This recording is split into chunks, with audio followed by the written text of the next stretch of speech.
आज की इस क्लास में हम मुताला करेंगे बच्चों हमारी दरसी किताब गुलिस्तान अदब के हिस्सा नज़्म के सबक नंबर 18 का, जिसका उन्वान है अलबेली सुबह। अलबेली सुबह एक नज़्म है जो जोश मलिह आबादी ने लिखी है और सबक अलबेली सुबह को मैंने 3 हिस्सों में तकसीम किया है। पहले हिस्से के अंदर हमने जोश मलिह आबादी के ज़िंदगी के हवाले से और तर्ज तहरीर की खुसूसियात आपकी क्या क्या थी, कलाम में क्या क्या खासियतें थी आपकी, इन हवाले से हमने बात की। दूसरा हिस्सा लेकर मैं आपके सामने हाजिर हूँ जिसके अंदर हम नज़्म अलबेली सुबह का मुताला करेंगे और सुबह के मंजर को किस तरह से पेश किया है जोश मलिह आबादी ने, उनके बारे में हम मालूमात हासिल करेंगे, मुताला करेंगे। और इसके बाद जो तीसरा हिस्सा होगा उसके अंदर हम इस सबक से मुतालिक सवालातों का जो निसाबी किताब में दे रखे हैं मुताला करेंगे, मश्क करेंगे उन सवालों की। तो हम शुरू करते हैं सबक का दूसरा हिस्सा जिसका उन्वान है नजर झुकाए उरूस फितरत। नजर झुकाए उरूस फितरत, उरूस यानी दुल्हन। बच्चों इस सबक के अंदर जोश मलिह आबादी, जिन्हें शायर फितरत भी कहा जाता है, शायर इनकलाब भी कहा जाता है, लफ्जों का जादूगर भी कहा जाता है, वो सुबह के मंजर को बयान कर रहे हैं।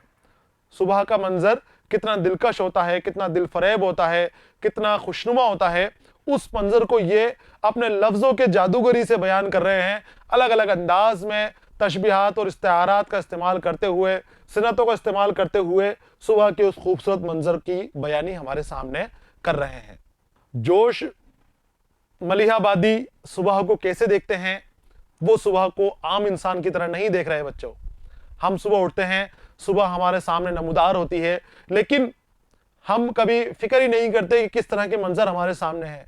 लेकिन जोश मलिह आबादी ने सुबह को अलग अंदाज में देखा, अलग तरीके से सुबह को देखा और किस खूबसूरती से सुबह को देखा, वो हमें इस नज़्म अलबेली सुबह के अंदर नजर आएगी। तो शुरू करते हैं हम अलबेली सुबह। पहले मैं आपके सामने बुलंद ख्वानी करूंगा, आपके सामने इसका मुताला करूंगा ताकि आपको मतन समझ में आ जाए और नज़्म समझ में आ जाए, और उसके बाद फिर हम इस नज़्म की तशरीह करेंगे, समझने की कोशिश करेंगे।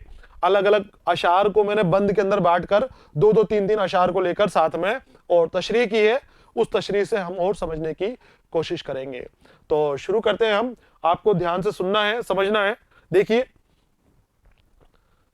नजर झुकाए उरूस फितरत, नजर झुकाए उरूस फितरत, जबी से जुल्फे हटा रही है। कितना खूबसूरत मिसरा दिया है। पहला मिसरे ने ही हंगामा कर दिया है, देखो जैसे कि नजर झुकाए उरूस फितरत, उरूस यानी होता है दुल्हन, और जबी से जुल्फे हटा रही है। वो सुबह निकल रही है, हमें सुबह नमूदार होती हुई दिख रही है, लेकिन जोश उस सुबह को किस अंदाज में देख रहे हैं कि जैसे कोई दुल्हन अपनी जुल्फे हटा रही है जबी से, और जब जुल्फे हटा रही है तो उसकी चमकदार जबी सामने आ रही है। वो सुबह का उजाला जो है वो कह रहे हैं कि उसके बाल से अंधेरा हो रहा है, तो वो जब जबी से जुल्फे हटा लेगी तो वो रोशनी नमूदार हो जाएगी, बाहर रोशनी आ जाएगी। तो नजर झुकाए उरूस फितरत, जबी से जुल्फे हटा रही है, शहर का तारा है जलजले में, उफक की लो थरथरा रही है। शहर का तारा है जलजले में, उफक की लो थरथरा रही है।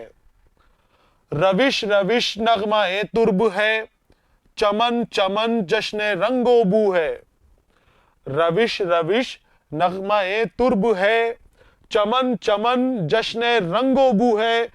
तुयूर शाखों पे है गजल ख्वा, तुयूर शाखों पे है गजल ख्वा, कली कली गुनगुना रही है। सिताराए सुबह की रसीली झपकती आंखों में है फसाने। सिताराए सुबह की रसीली झपकती आंखों में है फसाने, और निगारे महताब की नशीली निगाह जादू जगा रही है। निगारे महताब की नशीली निगाह जादू जगा रही है। तुयूर बज़्मे सहर के मुतरिब लचकती शाखों पे गा रहे हैं। तुयूर बज़्मे सहर के मुतरिब लचकती शाखों पे गा रहे हैं। नसीम फिरदौस की सहेली गुलों को झूला झुला रही है। नसीम फिरदौस की सहेली गुलों को झूला झुला रही है। कली पे बेले की किस अदा से पड़ा है शबनम का एक मोती। कली पे बेले की किस अदा से पड़ा है शबनम का एक मोती। नहीं, मना भी कर रहे हैं, पहले तो कह रहे हैं कि शबनम का एक मोती, शबनम का एक कतरा जो मोती की तरह चमक रहा है, कली के ऊपर बहुत खूबसूरती से पड़ा हुआ है, लेकिन कहते हैं कि कली पे नहीं, ये हीरे की कील पहने कोई दुल्हन मुस्कुरा रही है। नहीं, ये हीरे की कील पहने कोई दुल्हन मुस्कुरा रही है। शहर को मद्दे नजर है कितनी रियायतें चश्मे खूं फशा की। शहर को मद्दे नजर है कितनी रियायतें चश्मे खूं फशा की। हवा बयाबा से आने वाली लहू की सुर्खी बढ़ा रही है। हवा बयाबा से आने वाली लहू की सुर्खी बढ़ा रही है। शिलोका पहने हुए गुलाबी, शिलोका यानी लिबास होते हैं, छोटा कुर्ता होता है जिसे शिलोका कहते हैं। तो शिलोका पहने हुए गुलाबी हर एक सुबक पंखड़ी चमन में। शिलोका पहने हुए गुलाबी हर एक सुबक पंखड़ी चमन में। रंगी हुई सुर्ख ओढ़नी का हवा में पल्लू सुखा रही है। रंगी हुई सुर्ख ओढ़नी का हवा में पल्लू सुखा रही है। और फलक पे इस तरह छुप रहे हैं हिलाल के गर्दोपेश तारे। फलक पर इस तरह से छुप रहे हैं, सुबह हो रही है, तारे छुप रहे हैं, हिलाल के गिरदोपेश तारे कि जैसे कोई नई नवेली जबी से अफशा छुड़ा रही है। कि जैसे कोई नई नवेली जबी से अफशा छुड़ा रही है। और खटक ये क्यों दिल में हो चली फिर, खटक ये दिल में क्यों हो चली फिर, चटकती कलियों जरा ठहरना। खटक ये क्यों दिल में हो चली फिर, चटकती कलियों जरा ठहरना। हवाए गुलशन की नर्म रो में ये कैसी आवाज आ रही है। हवाए गुलशन की नर्म रो में ये कैसी आवाज आ रही है। किसी की आवाज आई इनको और कलियों के चटकने को रोक रहे हैं कि कलियों तुम्हारी चटकने बंद करो, तुम्हारा चटकना बंद करो, तुम्हारा खिलना बंद करो। तुम्हारे खिलने से मुझे पता नहीं चल रहा कि कौन आया है, दिल में कुछ खटक हुई है, कोई ना कोई यहां पर आया है। लेकिन क्या कौन आया है, यह अंदाजा आपके ऊपर छोड़ दिया है कि आपको अंदाजा लगाना है कि कौन आया है। तो बच्चों ये थी बुलंद खानी, मैंने आपको पढ़कर सुनाया और इसके बाद हम खुलासा करेंगे, समझेंगे हर अशार के अंदर अलग अलग कि क्या कहना चाह रहे हैं जोश। तो देखिए, नजर झुकाए उरूस फितरत जबी से जुल्फे हटा रही है।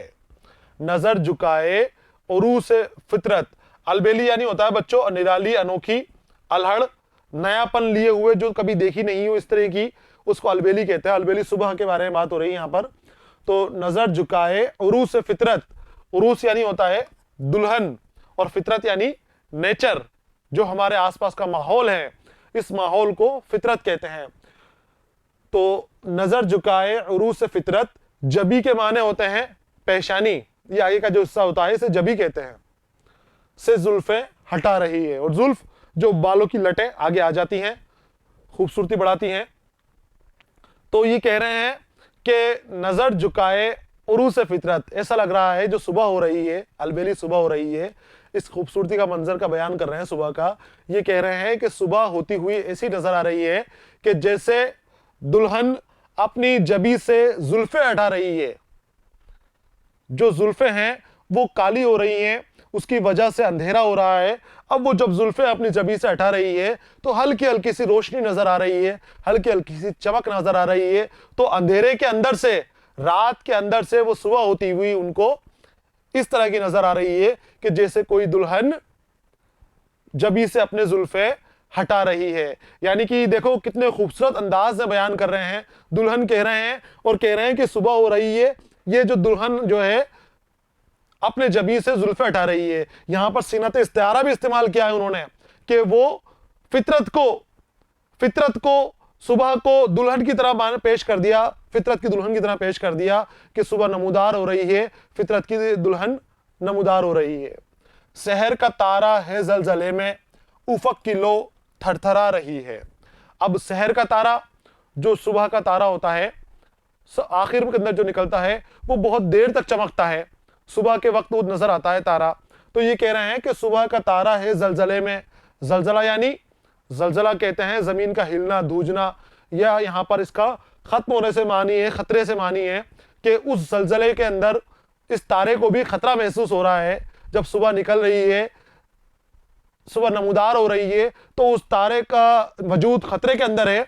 अब वो तारा गुरूब होने के कगार पर पहुंच गया है, उसको गुरूब होना ही पड़ेगा, वरना वो सुबह का मुकाबला, सूरज का मुकाबला जो सुबह निकलने वाला है, नहीं कर पाएगा।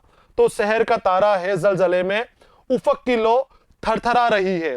उफक वो आखिरी किनारा जो में नजर आता है, जहां जमीन और आसमान मिलते हैं, और सूरज के आने से पहले हल्की हल्की सी लो सूरज की नजर आती है, वो थरथराते हुए मंजर वहां पर नजर आ रहा है।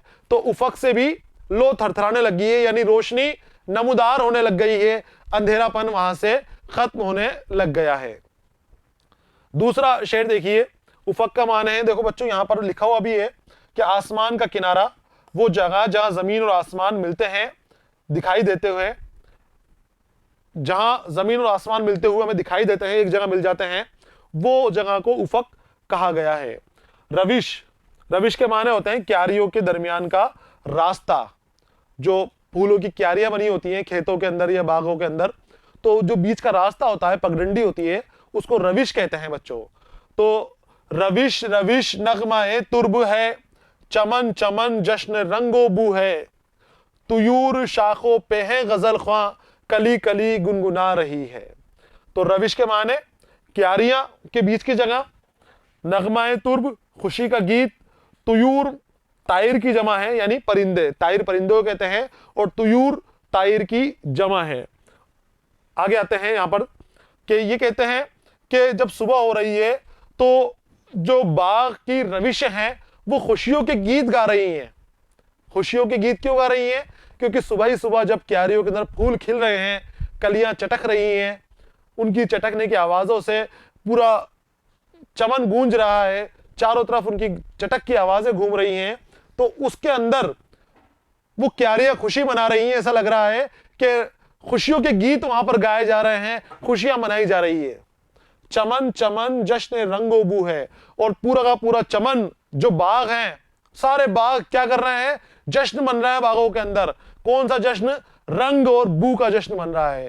तरह तरह के फूल खिल रहे हैं, तरह तरह के रंग बिरंगे फूल खिल रहे हैं, और वो फूल अलग अलग तरह की खुशबुएं दे रहे हैं। कहीं किसी बाग के कोने के अंदर गुलाब के फूलों की क्यारियों के अंदर गुलाब के फूल निकल आए हैं, उनसे खुशबू दे रहे हैं गुलाबी फूल।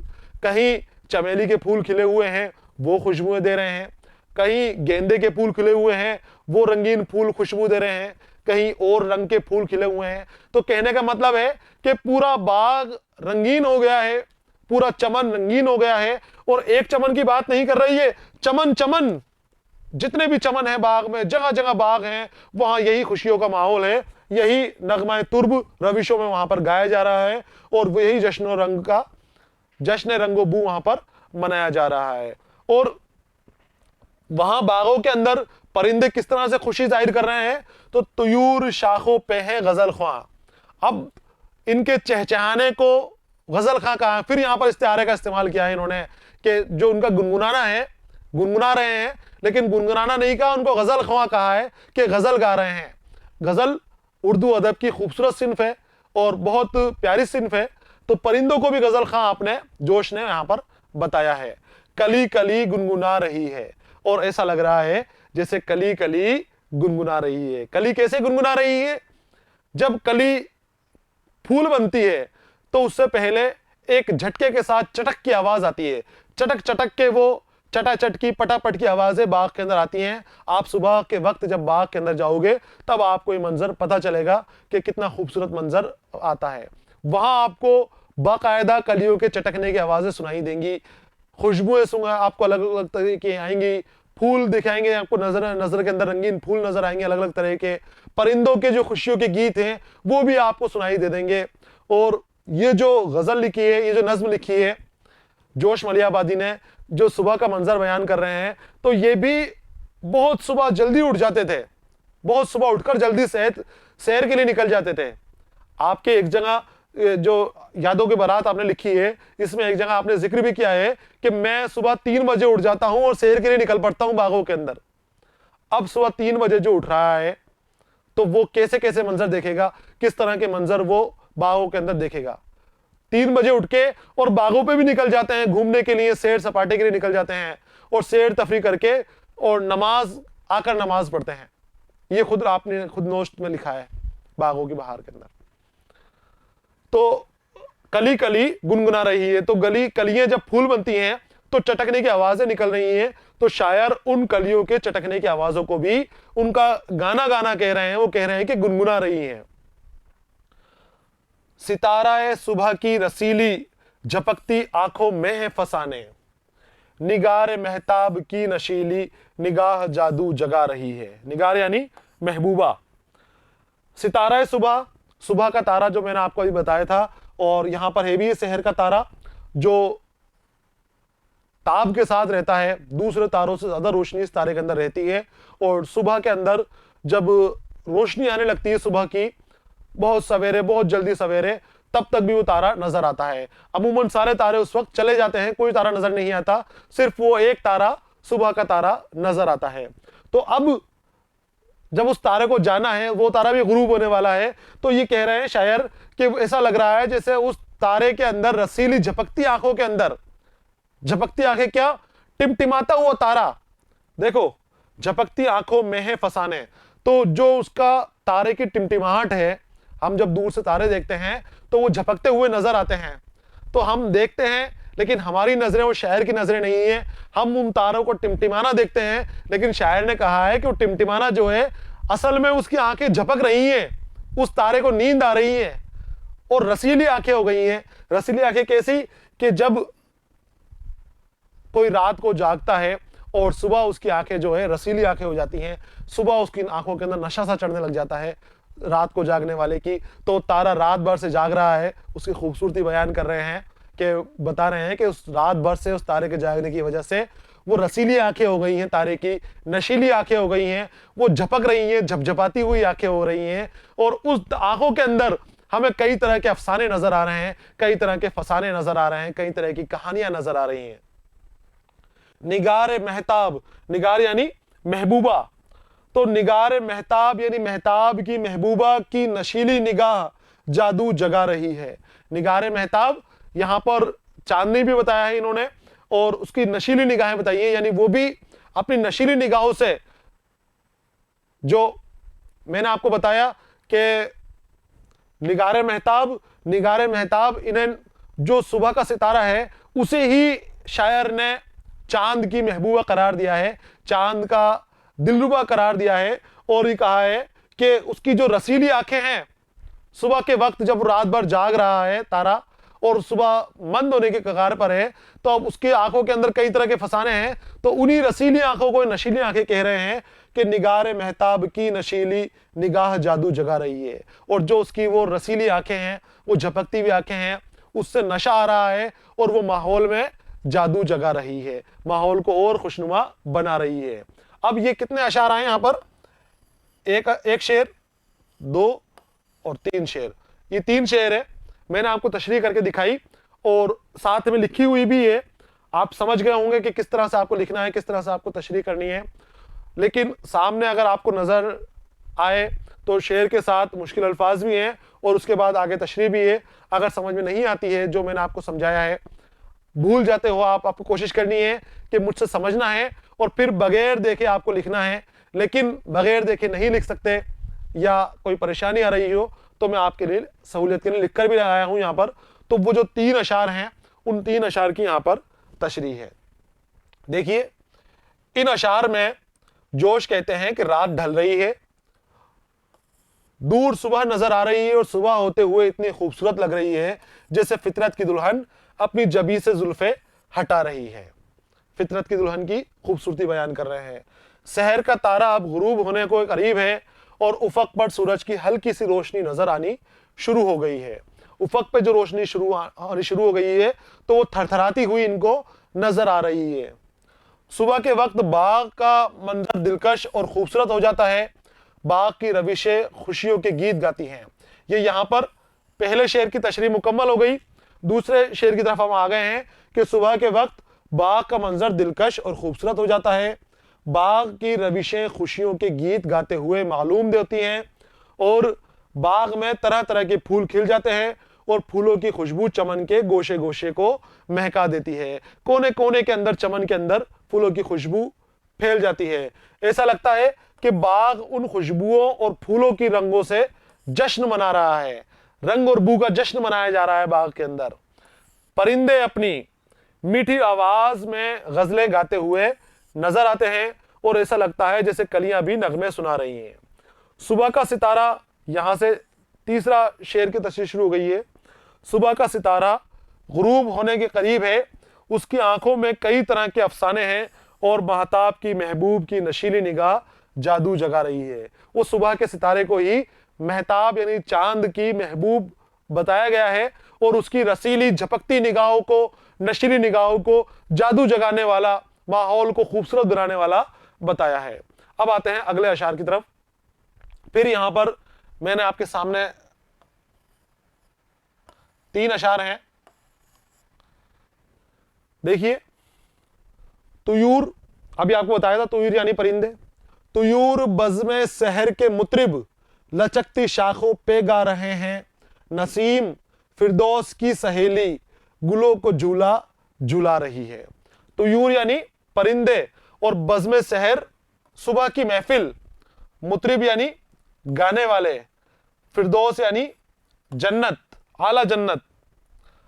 तो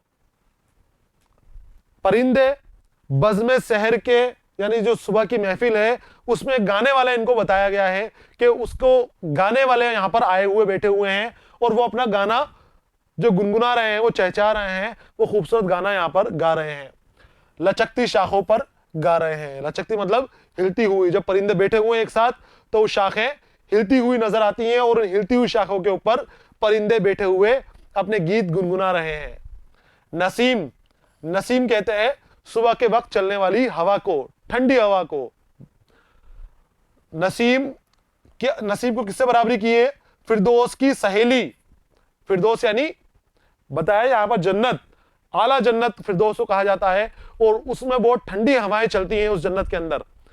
तो जिस तरह से ठंडी हवाएं जन्नत में चलती हैं, बाग के अंदर नसीम चल रही है। नसीम को फिरदौस की सहेली बताया गया है, जन्नत में चलने वाली हवा की सहेली बताया गया है। वो क्या कर रही है? गुलों को झूला झूला रही है। गुलों को झूला झूला रही है। अब यहां पर भी देखो आप, फिर से उसने तालील का इस्तेमाल किया गया, सनत का इस्तेमाल किया है कि जो फूल हिल रहे हैं कलियों के ऊपर, उसको हिलने की वजह दूसरी है, वो हवा की वजह से हिल रहे हैं। लेकिन यहां पर उनको कह रहे हैं कि नहीं, वो हिल नहीं रहे, झूला झुलाया जा रहा है, उनको कोई दूसरी वजह बताई जा रही है। तो गुलों को झूला झुला रही है। आगे आते हैं अगले शेर पर। कली पे बेले की किस अदा से पड़ा है शबनम का एक मोती। कली पे बेले की किस अदा से पड़ा है शबनम का एक मोती। शबनम के कतरे को मोती कहा गया है। शबनम के कतरे को मोती कहा गया है। फिर से इस्तिआरे की सिनत यहां पर इस्तेमाल की गई है। बहुत सारी तशबीहात और इस्तिआरात इस्तेमाल किए गए हैं। अलग अलग तरह की सिनत का इस्तेमाल किया गया है शेरों की खूबसूरती बढ़ाने के लिए। तो ये कहते हैं कली पे बेले की। बेले का फूल आप जानते हो, फूल होता है बेले का, और बेले के फूल खिलने से पहले जो कली है उसके ऊपर शबनम का कतरा पड़ा हुआ है, ओस का कतरा पड़ा हुआ है। सुबह के वक्त ओस बागों के ऊपर बरसती है, आसमान से बरसती है, तो वो खूबसूरत मंजर पेश कर रही है। तो ये कह रहे हैं कि किस अदा से पड़ा है शबनम का एक मोती। फिर कहते हैं खुद ही, पहले तो आपने कह दिया कि शबनम का एक मोती पड़ा हुआ है, शबनम का एक कतरा पड़ा हुआ है। कहां पड़ा हुआ है? कली पे बेले की। फिर कहते हैं कि नहीं, ये हीरे की केल पहने कोई दुल्हन मुस्कुरा रही है। अब आपने जो बेले की कली है इसको ही दुल्हन बता दिया इन्होंने कि दुल्हन हीरे की कील पहने हुए मुस्कुरा रही है। हीरे की कील, कील यानी औरतें जो नाक के अंदर अपने पहनती हैं, जेवर एक छोटी सी होती है नाक में पहनने की, उसे कील कहा जाता है। हीरे की कील जो होती है बहुत चमकदार होती है, बहुत रोशनी देती है। तो शबनम का जो मोती है, जर्रा है, शबनम का जो कतरा है, ये भी बहुत चमकता है, तो उस चमक की वजह से इन्हें इसमें उन्होंने हीरे की कील कह दिया। ये कह रहे हैं कि हीरे की कील पहने कोई परी मुस्कुरा रही है, कोई परी ऐसा लग रहा है। ये कली के ऊपर, सफेद कली के ऊपर बेले की ये जो पड़ा हुआ मोती है, ये जो कतरा पड़ा हुआ है शबनम का, ये ऐसा लग रहा है कि जैसे किसी खूबसूरत परी ने हीरे की कील पहने हुए बैठी हुई है। शहर को मद्दे नजर है कितनी रियायतें चश्मे खूब फशा की। शहर को मद्दे नजर हैं, यानी कह रहे हैं चश्मे खूब फशा, खून बहाने वाली आंख। जब हम रात को सोकर उठते हैं तो हमारी आंखों के अंदर लाल लाल डोरे से पड़ जाते हैं सुबह के वक्त उठ के, तो उसे ये कहते हैं कि खून से भरी हुई आंखें सुबह के वक्त नजर आती हैं, शहर के वक्त नजर आती हैं। हवा बयाबा से आने वाली लहू की सुर्खी बढ़ा रही है। हवा बयाबा, बयाबा यानी जंगल, दश्त से आने वाली, मैदान से आने वाली, तो हवा बयाबा से आने वाली लहू की सुर्खी बढ़ा रही है। लहू की सुर्खी किस तरह से बढ़ा रही है? जब हम जंगल की ताजा हवा का फायदा उठाएंगे तो वो हमारे लहू की सुर्खी बढ़ाएगी, हमें तंदुरुस्त करेगी, हमें सेहतमंद करेगी। तो तंदुरुस्ती को, सेहतमंद को होने को, हमारे जिस्म को, ये कह रहे हैं कि दश्त से आने वाली, बयाबा से आने वाली हवा लहू की सुर्खी बढ़ा रही है, लहू के अंदर लालिमा बढ़ा रही है, लहू को तंदुरुस्ती बढ़ा रही है, वो हमारे जिस्म के लिए मुफीद है। देखिए इनकी तशरीह, इन अशार में जोश कहते हैं कि परिंदे सुबह की महफिल में गीत गाने वाले हैं और वो लचकती शाखों पर बैठे हुए गीत गा रहे हैं। सुबह की ठंडी हवा फूलों को झूला झुला रही है। बेले की कली पर पड़ा शबनम का कतरा ऐसा लग रहा है जैसे कोई नई नवेली दुल्हन हीरे की कील पहने मुस्कुरा रही है। और शहर को अपनी खूबसूरती की वजह से खूबसूरत नज़ारे बिखेरने में रियायतें मिली हुई हैं, और उन रियायतों की वजह से ही जंगल से आने वाली ठंडी हवा लहू की सुर्खी बढ़ाती हुई महसूस हो रही है। उस हवा से, जंगल से आने वाली हवा से हमारी लहू की सुर्खी, यानी हम तरोताज़ा हो रहे हैं, हम सेहतमंद हो रहे हैं, और हमारे लिए वो हवा मुफीद है सुबह के वक्त जो हम हवा खाते हैं। इसीलिए सैर पर जाने के लिए, सुबह तफरीह और सैर सपाटे के लिए कहा जाता है कि सुबह की हवा मुफीद है। आगे आते हैं अगले अशार की तरफ। यहां पर फिर 3 अशार हैं। ये मैं इसलिए बता रहा हूं आपको कि आपको अंदाजा हो जाए कि 3 अशार यहां पर एक साथ जगह दे रखे हैं और एक साथ इनकी तशरीह कर रखी है। अगर आप अलग अलग अशार की तशरीह करना चाहते हो तो आप उस तशरीह को जहां से मैंने बताया आपको अलग अलग हिस्सों में तकसीम कर लें। तो इस शेर में देखिए, शिलोका पहने हुए गुलाबी हर एक सुबह पंखड़ी चमन में। शिलोका पहने, शिलोका यानी एक किस्म का छोटा कुर्ता, लिबास को, एक पहनने के छोटे लिबास को शिलोका कहते हैं। और सुबुक यानी नाजुक हल्की, सुबुक नाजुक हल्की। तो शिलोका पहने हुए गुलाबी, गुलाबी शिलोका पहने हुए, गुलाबी लिबास पहने हुए, हर एक सुबुक पंखड़ी चमन में, हर एक सुबुक नाजुक पंखड़ी, नर्म पंखड़ी, फूलों की पंखड़ियां, कलियों की पंखड़ियां। ऐसा लग रहा है कि जैसे उन्होंने गुलाबी लिबास पहन रखा है, जैसे वो गुलाबी लिबास के अंदर तैयार होकर आ गए हैं, और रंगी हुई सुर्ख ओढ़नी का हवा में पल्लू सुखा रही है, कि वो तैयार होकर, सज धज कर, गुलाबी कपड़े पहनकर एक सुर्ख ओढ़नी, सुर्ख रंगी हुई ओढ़नी का पल्लू सुखा रही हैं। यहां पर क्या कहा है? जब सुबह हो जाती है और सूरज हल्का सा निकलता है और गुरूब हुआ है, पूरी तरह निकला नहीं है, नमूदार नहीं हुआ, उस वक्त आसमान के ऊपर लाल लाल सी लालिमा छा जाती है, जो सुर्खी छा जाती है, उसको ये कह रहे हैं कि ऐसा लग रहा है कि जैसे पत्तियां, बाग के अंदर चारों तरफ लालिमा छा रही है, पत्तियां एक रंगी हुई ओढ़नी सुखा रही हैं। वो सुबह के वक्त में बढ़ने वाली सुर्खी को बता रहे हैं। ये फलक पे इस तरह छिप रहे हैं हिलाल के गिरदोपेश तारे, फलक पे इस तरह छिप रहे हैं, हिलाल यानी नए चांद को कहते हैं। नया चांद जो होता है, जो ज्यादा तेजी वाला रहता है, पतला है, तो आसमान में उसके आसपास गिरदोपेश, आगे पीछे ऊपर नीचे तारे छुपने लग जाते हैं, तारे छुपने लग जाते हैं। और वो तारे छुपते हुए उस हिलाल के, उस चांद के आसपास छुपते हुए तारे ऐसे लग रहे हैं कि जैसे कोई नवी नवेली जबी से अफशा छुड़ा रही है, जैसे कोई नई नवेली दुल्हन। पूरे नज्म के अंदर ही दुल्हन के बारे में बात कर रहे हैं, दुल्हन की खूबसूरती के बारे में बात कर रहे हैं कि वो उरूस की जो दुल्हन है, फितरत की जो उरूस है, वो कितनी खूबसूरत नजर आ रही है, वो क्या क्या अंदाज अपने दिखा रही है, वो सारे हमें अंदाज हमारे सामने बयान कर रहे हैं। वो कहते हैं कि चांद के आसपास, नए चांद के आसपास जो तारे छुप रहे हैं, ग्रूब होने रहे हैं, तो वो ऐसे लग रहे हैं कि जैसे कोई नई नवेली दुल्हन अपनी जबी से अफशा छुड़ा रही है। अफशा देखिए, चांदी सोने के जर्रात या मुकय्यिश के बारीक कतरन जो ओढ़ते बालों पर छिड़कती हैं। जब नई नवेली दुल्हनें होती हैं, वो अपनी सजावट के लिए मांग के अंदर या बालों के आसपास वो चमकी सी डाल लेती हैं, चमकदार छोटे छोटे से जर्रे होते हैं, सोने चांदी के तो नहीं डालते, वो ऐसे ही बनावटी जर्रे होते हैं चमकदार, उन जर्रों को अपने बालों के अंदर चमक के लिए, खूबसूरती के लिए लगा लेती हैं। अब जब रात गुजर चुकी है और सुबह हो गई है, तो ये कह रहे हैं कि वो ऐसा लगता है जैसे सुबह के वक्त जब वो झाड़ती है दुल्हन अपने सर के ऊपर से, सुबह नहाने धोने के लिए तैयार होने के लिए अब अपने बालों की सफाई कर रही है, तो जिस तरह से वो बाल से अपने अफशा झाड़ती है, उस तरीके के चांद के आसपास तारे चमकते हुए नजर आ रहे हैं। ऐसा लग रहा है तारे कि जैसे कोई नई दुल्हन अपनी जबी से वो अफशा छुड़ा रही है, जो उसके माथे के ऊपर बालों से सरक के अफशा आ गई है। अब वो सुबह उठ गई है तो उनको हटा रही है अपने चेहरे से, अपने सर से।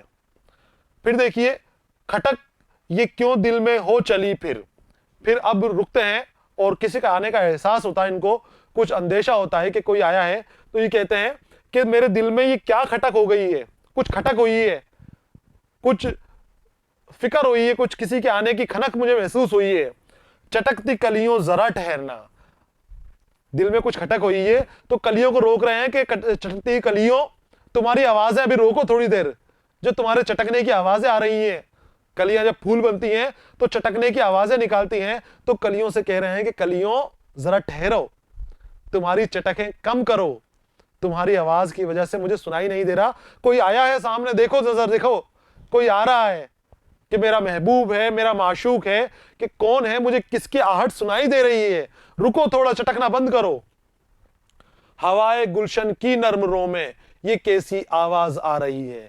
नर्म रो यानी रफ्तार और नर्म यानी धीमी। तो धीमी रफ्तार से जो हवा चल रही है गुलशन के अंदर, बाग के अंदर, इसके अंदर से कुछ आवाज मुझे आई है, तो कलियों शोर शराबा बंद करो, चटकना बंद करो, मुझे सुनने दो कि कौन आया है। अब सारा का सारा मामला सारा रोक दिया है और सब हमारे ऊपर छोड़ दिया है अंदाजा लगाने के लिए कि कौन आया है। कुछ पता नहीं कि कौन आया है, लेकिन कोई आया है जिसका अंदाजा इन्हें हुआ है। तो कुछ कुछ मामला बंदी की तरह ये शेर नजर आ रहा है हमें कि नर्म रो में ये कैसी आवाज आ रही है। कुछ आवाज उनको आई तो उनको आवाज को सुन के उन्होंने कलियों को रोका और अपनी नज्म को यहां पर खत्म कर दिया। देखिए इसकी तशरीह कि ये जो 6 अशार दे रखे हैं, फिर से 3 अशार 6 मिसरे, इनमें जोश कहते हैं कि बहार की सुबह का मंजर बाग में और भी खूबसूरत हो जाता है। चमन में फूलों की नाजुक पंखड़ियां गुलाबी लिबास पहने हुए इतनी खूबसूरत लगती हैं, जैसे कोई गुलाबी लिबास पहने हुए खातून अपनी सुर्ख ओढ़नी का पल्लू सुखा रही है और सुबह होने की वजह से फलक पर तारे चांद के आसपास छुप रहे हैं। तो वो छुपते हुए तारे ऐसे लग रहे हैं जैसे कोई नई नवेली दुल्हन अपनी जबी से अफशा छुड़ा रही है। अफशा मैंने अब आपको बताया, वो जो चमकी, जो चमकदार चीजें होती हैं जो अपने बालों के अंदर, मांग के अंदर लगा लेते हैं और फिर बाद में वो झड़ती है, आगे आती है जबी के ऊपर। और फिर जोश कहते हैं कि दिल में कुछ खटक हुई है, कुछ आवाज आई है, तो ए चटकती कलियों, जरा अपनी चटक को आवाज कम करना, जरा देखो कौन आया है। गुलशन की मंद मंद ठंडी हवा में ये किसकी आवाज आ रही है। पता नहीं कौन आया है, किसी का इंतजार ही कर रहे थे उस बाग के अंदर, उस गुलशन के अंदर, और वो नज़ारे देख रहे थे, हमें उन नज़ारों के बारे में बता रहे थे, बहुत दिलकश और बहुत खुशनुमा है। अचानक इनको किसी के आने की आवाज़ आई, यानी वो इंतजार कर रहे थे किसी का। अब वो आ गया है तो उन्होंने सबको रोक दिया कि कलियों अभी रुको, कोई आया है, अब मैं उसकी तरफ मुखातिब हूँ, मुझसे बात करूंगा। और हमें भी वहीं उन्होंने छोड़कर वो आगे बढ़ गए। तो बच्चों, ये थे जोश मलिहाबादी, जो कितने खूबसूरत अंदाज में सुबह का हमारे सामने मंजर पेश किया है, बहुत खूबसूरत मंजर पेश किया है। सुबह हम देखते हैं, रोज उठते हैं, सुबह होती है हमारे उठते ही सुबह नमूदार हो जाती है, लेकिन हमें कोई नजर नहीं आता। लेकिन कुदरत की एक बहुत बड़ी निशानी है सुबह। रात होती है, अंधेरा हो जाता है और उसके बाद सुबह का नमूदार होना, पंछियों का चहचहाना, फूलों का खिलना, कलियों का चटकना, ये बहुत बड़ी निशानी है उस रब्बे अजीम की, जिन्हें जोश मलियाबादी पहचानते हैं और पहचान के बहुत खूबसूरत अंदाज में अपनी नज्म के अंदर भी हमें बयान करते हैं, उस मंजर के हमारे सामने मंजरकशी करते हैं। तो इसीलिए इनको शायर फितरत भी कहा गया है, क्योंकि फितरत की बहुत खूबसूरत अक्कासी करते हैं। बच्चों, ये नज्म हमारे मुकम्मल हो गई है। तशरीह जो है इसको आपको लिख लेना है और अशार को आपको याद करने की कोशिश करनी है, समझ के दोबारा फिर से आपको खुद एक बार पढ़ने की कोशिश करनी है। कहीं कोई चीज़ समझ में नहीं आती तो दोबारा वीडियो शुरू करना है और जहां आपको अटक आती है, जहां से आप रुक जाते हो, वहां से आपको देखना है, फिर वीडियो रोक देना है, फिर खुद को पढ़ने की कोशिश करनी है, खुद को समझने की वहां पर कोशिश करनी है। मदद लेने के लिए आप एक बार इस वीडियो को देखें और उसके बाद खुद ही पढ़ने की कोशिश करें, ताकि आप जहन में आ सके, अच्छी से समझ में आ सके। और सबक का बच्चों ये हिस्सा यहाँ पर, दूसरा हिस्सा जो था मुकम्मल हो गया है। अगले हिस्से के अंदर हम सवाल और जवाब करेंगे जो हमारे निसामी किताब में दे रखे हैं। तो सवाल और जवाब का वीडियो आने तक आप इंतजार कीजिए। पढ़ते रहिए, खुश रहिए। अलविदा।